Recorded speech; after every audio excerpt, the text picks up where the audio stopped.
Hi, I'm Tiziana Rinaldi, host of Life in a New World. Today, I'm on location at University Settlement in Lower Manhattan to talk with Dr. Fiona Citkin about how immigrant women make it in America.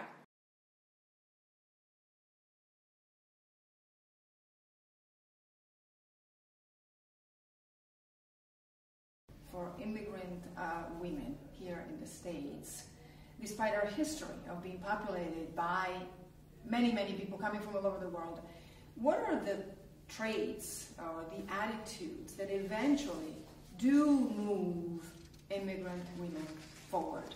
You did start to touch upon before.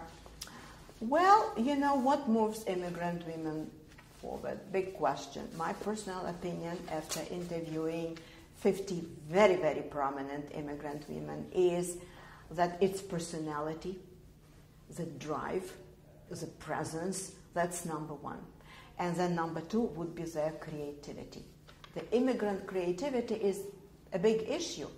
In fact, it really frustrates me when somebody has doubts in immigrant creativity, because there's a lot of research to it, psychological research that proves that one of the most important traits of the creative people that distinguishes them from less creative people is to have double vision, is like to live in a double world or have feet in two camps. And immigrants happen to have this double vision just because they are what they are.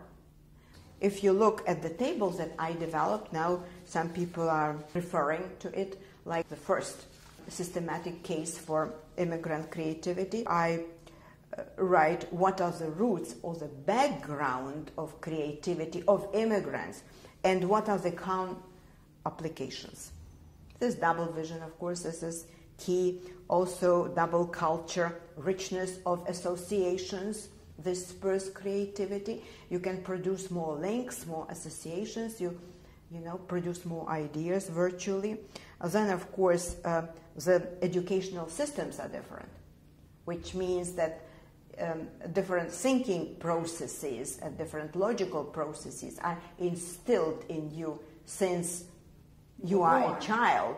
Right. And also there are preferences for relationships before task in most immigrant cultures. In America, it is task. It's very pragmatic. Before. It's a very pragmatic. It is a very pragmatic culture and very results-oriented. But in most other cultures, relationship comes first. Nobody will ever do business with you.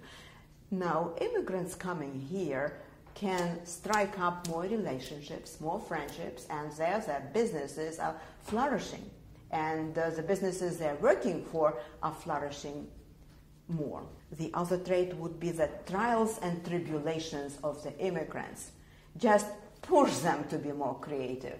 You know, they need to work more, they need to find way out somehow, and their hard life is really pushing them to be more creative as well. The examples that I like to give here is an immigrant from Britain, Kerry Bannigan, a young girl. She came to work in New York. She's a fashionista. She was in love with New York, in love with America. And then she noticed that not everything is fair in this fair country. Specifically in the fashion industry. There is a New York Fashion Week, as you know, and all the famous designers from all over the world come here. And however, there are many good designers from the younger generation. They cannot make it there. So she co-founded a company, Nolcha, and they now do Nolcha Week in parallel with New York Fashion Week. There is Nolcha Fashion Week. I've been to one of her shows on September 10 last year. Beautiful. Absolutely beautiful, gorgeous designers. And so she saw the gap in inclusion, you know. Those people were not included. And she mended this gap. Nobody else, could notice it. Yes, but she could. Because she knew exactly what they were going through. Right. And that's a very good place to end. Thank you, Fiona. Thank you for being with us today.